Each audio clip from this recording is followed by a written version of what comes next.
this video over the weekend. You should definitely check it out, of a flash robbery here in Chicago, up in the Bucktown Wicker Park area. And it's a case where, a guy's got a bad clothing store. It's kind of a hip clothing store. And glass doors, one of those standard Wicker Park storefront kind of deals. Mm-hmm. And the next thing you know, his store that generally, I don't know how many it normally has, we're going to ask him in just a second, but now there are dozens upon dozens of teenagers and early 20-somethings descending into a store, stuffing things into bags, and doing it in this most menacingly methodical way you have ever seen. As creepy as you could possibly imagine. Luke Cho is the owner of Mid-Blend Supply Company. Luke, thanks so much for being with us. Appreciate it. Thank you. Now, I wish this were under better circumstances. How many people do you think entered your store in total? You know what? By the time I closed the door, there were about 22, 23. We also had a regular customer in the store at the time, and there was the three of my staff and myself. Did you know immediately that there was going to be a problem here because it was just such a surge of people?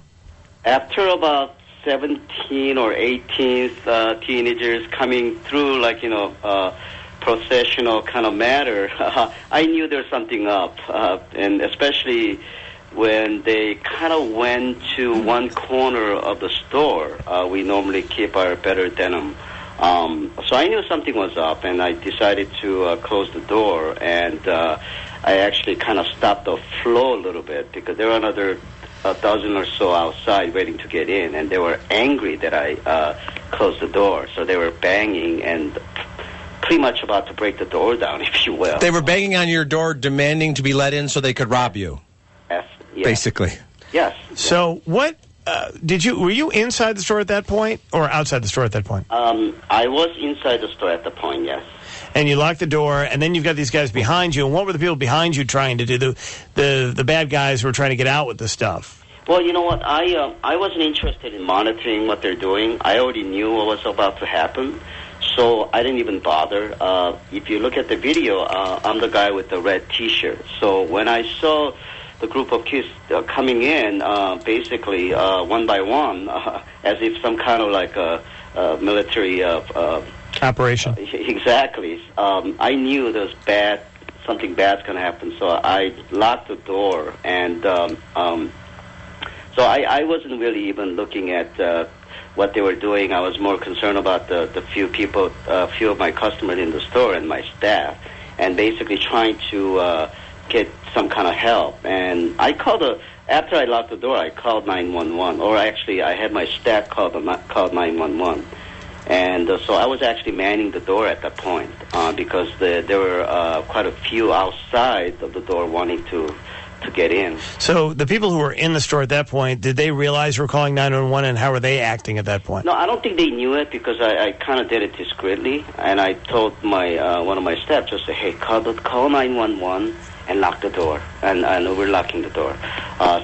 So I don't think they knew it, but maybe a minute or so later, clearly they knew the door was locked, and because there was a small commotion at the door, and obviously if they're not seeing the rest of their crew not coming in, they probably knew what was happening.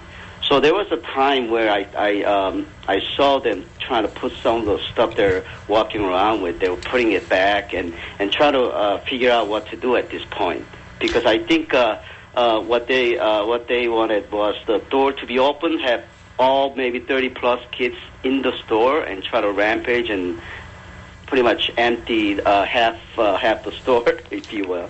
It just did not happen, or let's just say it wasn't as smooth as what they thought it would be. And good for you for that.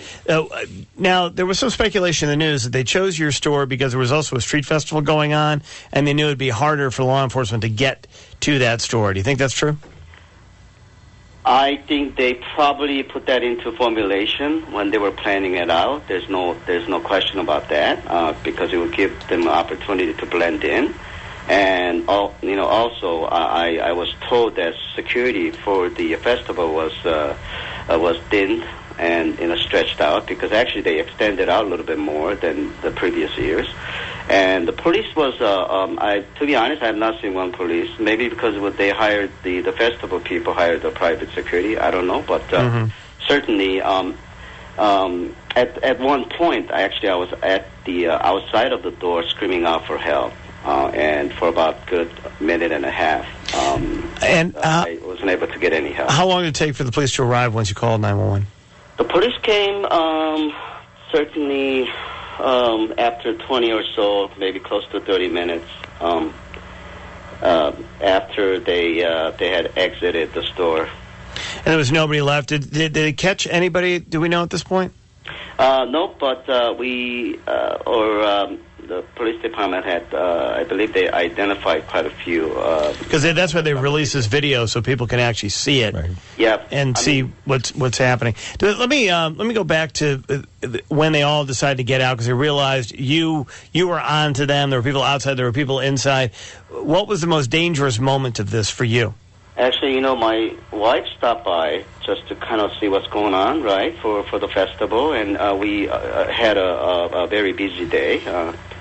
So we were actually enjoying great music outside. The stage was right outside, and then we were quite busy, and everything was great. And until this happened, so my wife dropped by and saw what was happening. So actually, she stood in front of the door, blocking the doorway.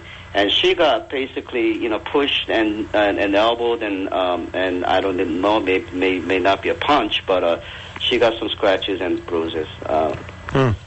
Yeah, she was like a barricade, and they had to push her out and managed to unlock the door and basically stampede to get out of the store. At that point, when they realized they're able to get out, they were actually, whatever they were holding on to, they tried to run out with it. And my staff grabbed whatever they could from they had their jeans tucked in, and we tried to grab. So, actually, by the front of the door, there were quite a bit of jeans on the floor laying around.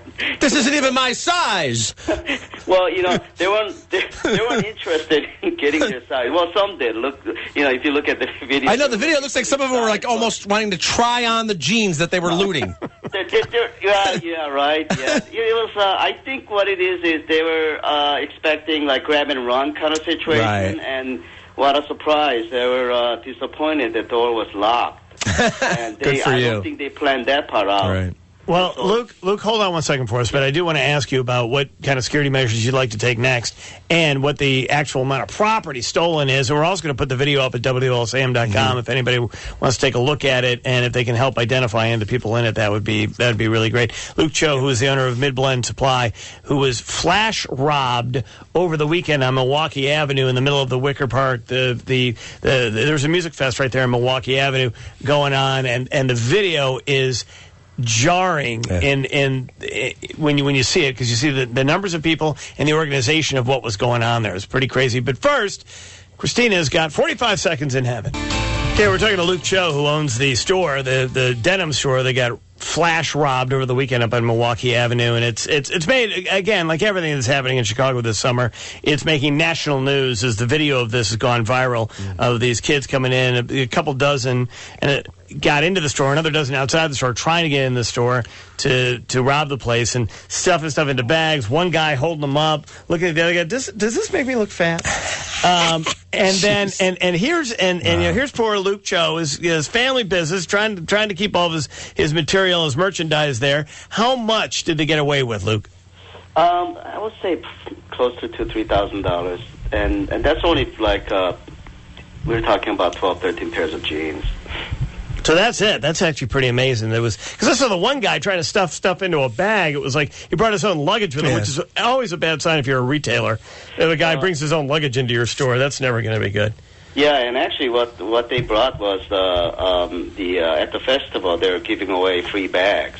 So they actually brought that in. They kind of put it in their back pocket, and I guess they were looking for an opportunity to take it out and stuff it with jeans and walk out with it. So we grabbed a whole bunch of bags that they got from promotion from the festival. It says right on those bags, not to be used for looting purposes. Man, jeez, it's unbelievable. All right, the insurance company bag.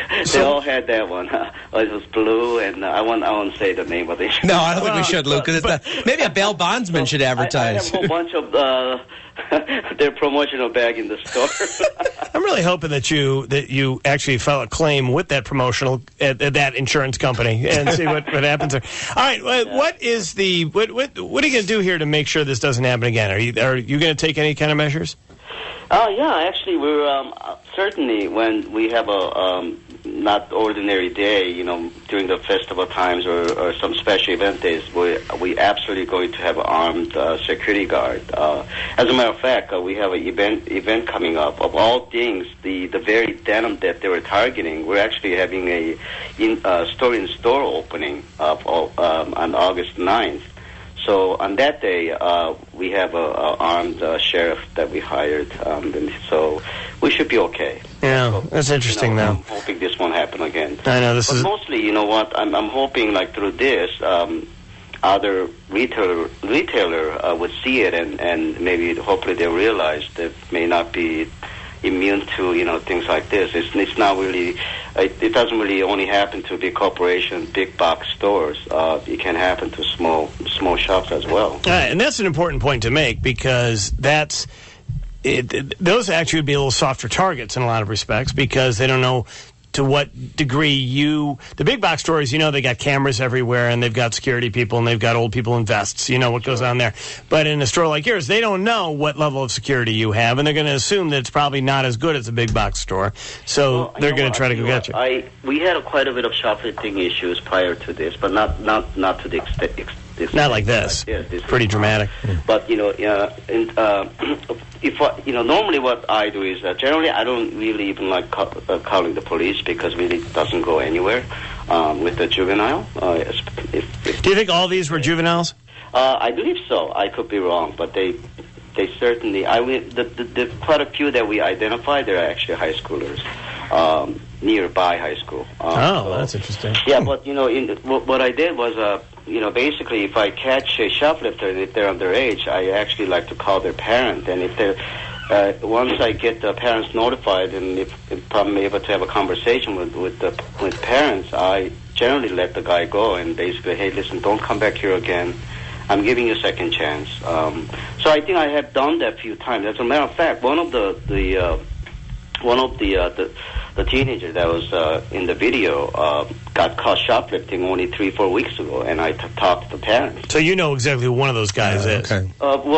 There's few ones that been to the store that I personally recognize. Yeah, because I like to talk with kids. So Luke, these are neighborhood kids then.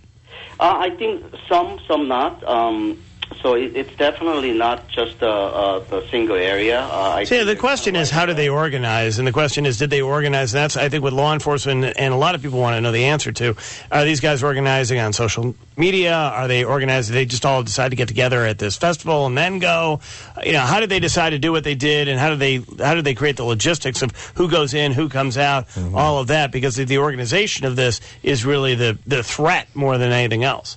Yeah, I don't know if they kind of pre-planned the time and let's all meet at there, or they already got together and then let's move. That I'm not sure, but certainly it's a, I like to call it organized looting. It's pure and simple. Yeah, that really is what it is. That's what it is. Making it a cute name like flash robbing. All right, Luke, thanks very much. Appreciate it. No problem. The video is now up on the Rowan Roper blog at WLSAM.com. Midblend Supply Company is the store up in... Mildblend, but that's pretty close. All right, I'm sorry. Mildblend. Mildblend. All right, thanks very much. Appreciate it. Very good. All right. Thank you.